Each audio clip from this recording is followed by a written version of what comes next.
Steve Jobs patril k ľuďom, ktorí mali asi najväčší vplyv na vývoj počítačových technológií. Aj keď jeho firma u nás prerazila až neskôr, veľmi rýchlo si získala svojich fanúšikov.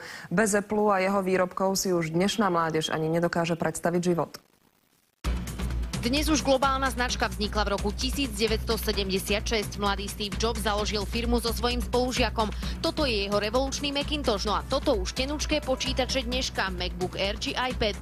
Jobs jednoducho vždy tvoril tak, aby výsledok práce očaril a vylepšil zákazníkový život. I loved it. U nás je najznámejší iPhone, telefón s internetom, videonahrávaním a intuitívnym ovládaním. Na Slovensko začal produkty Apple ako prvý dovážať Juraj Kluvánek a predáva ich dodnes.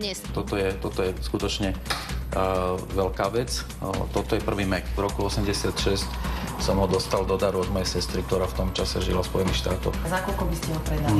To nie je na predaj, samozrejme. Keď som uvidel ten počítač, to padla mi sánka. Michal Nalevánko si v roku 1998 ešte ako novinár kúpil iMac, no a splácal ho 3 mesiace. Väčšina mojich známych sa uškrnila, pretože iMacy v tej dobe nemali žiadnu disketovú mechaniku a vtedy diskety boli neoddeliteľnou súčasťou práce každého, kto robil na počítači. No a šéf-redaktor počítačového magazínu sa so Steveom Jobsom stretol dokonca aj osobne. Bolo to myslím v roku 2002, keď sme špeciálne novinári z východnej Európy mali možnosť hovoriť priamo za stolom so Steveom Jobsom. To, čo ja som si zapamätal z neho, že to bol človek, ktorý videl za oponu. Proste on živil podľa mňa tak 5 rokov pred nami. Šéfa Apple si dnes pripomínali aj titulky väčšiny svetových novín. Hold mu vzdala jeho najväčší konkurent Bill Gates, či dokonca americký prezident.